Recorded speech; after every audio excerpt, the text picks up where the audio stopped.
Hello ladies and gentlemen, I wanted to go through an implant tier list as it relates to each class.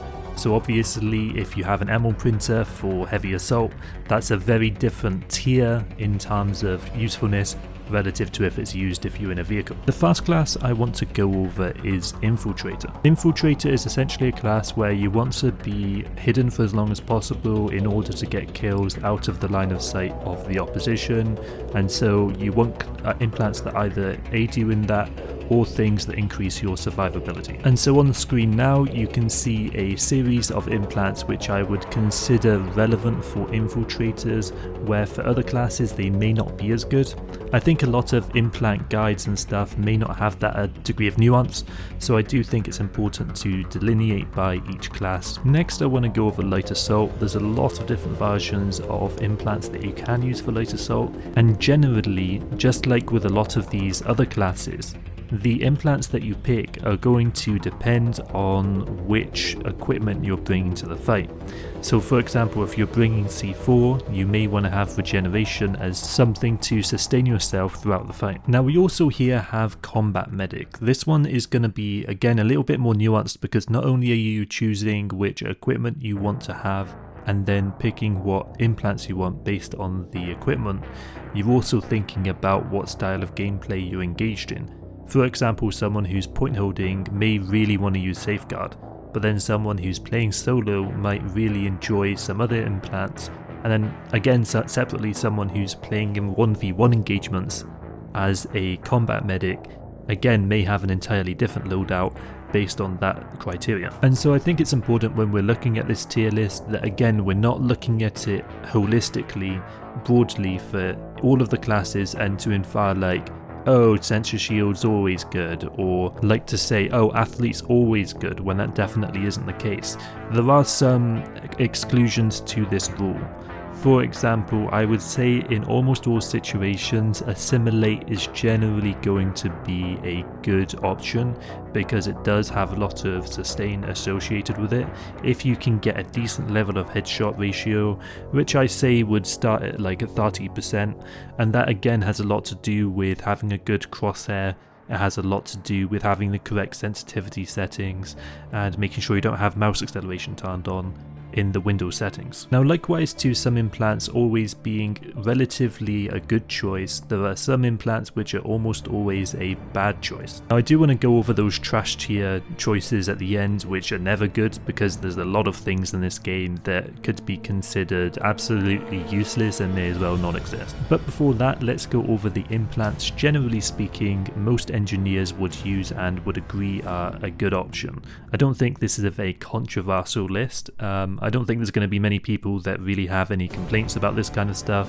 This is pretty normal. Obviously there are two different ways to play engineer. A lot of people play it in vehicles, and so the implants that you use for that will be entirely different than if you're point holding, which some engineers do enjoy doing, and that again is going to be different than implants you would use if you're trying to repair the max. And so you do have to keep that context in mind as we go through this list. But there's some general rules again of stuff for engineer, especially if you're in a vehicle, that are generally good. Things like ammo printer, logistics specialist, and counterintelligence are always good options. Now we then do also have heavy assault. There's a lot of different ways to play this class. I would say there's like 5 main ones.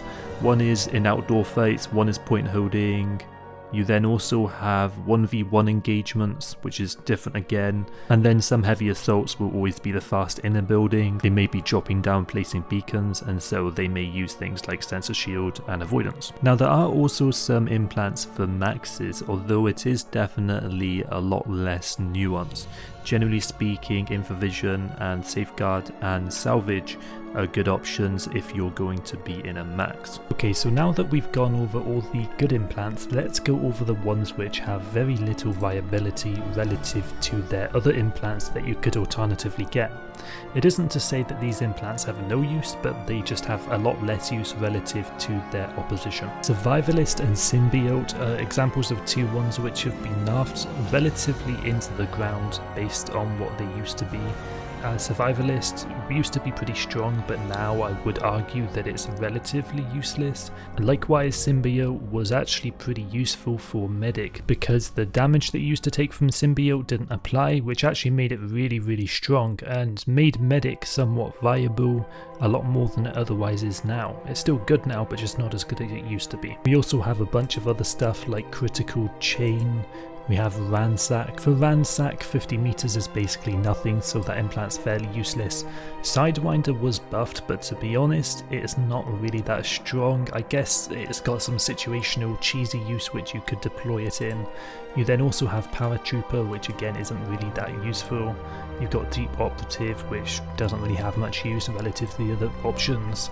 Again, we have Nanomesh Specialist, we have Electrotech, Failsafe, Covert Drop, Assassin, Overdrive, we got Spring Step, and then there's also Code Heart, which I would also consider relatively useless, and likewise the exceptional implant known as Experimental Stims is kind of useless, and you also have Minor Cloak, which isn't really that strong because it takes too long to decloak, and so it's not really that meta. And then you've also got something like Firewall, which again doesn't have much use, and Phycolatry, which again doesn't have much use relative to what could be used instead. Some things I intentionally didn't really mention here because I won't call them in absolute trash. Things like Bionics have some kind of small amount of utility in the form of advanced shield capacitor, having some synergy with it. Personally, I think Bionics is kind of trash, to be honest, although I know that's a controversial take, and there is some synergy there with something like Assimilate, I guess. Now, I have seen guides on this that last for 30 minutes, but I think that's entirely over the top, and it's more of an entertainment video than an information video.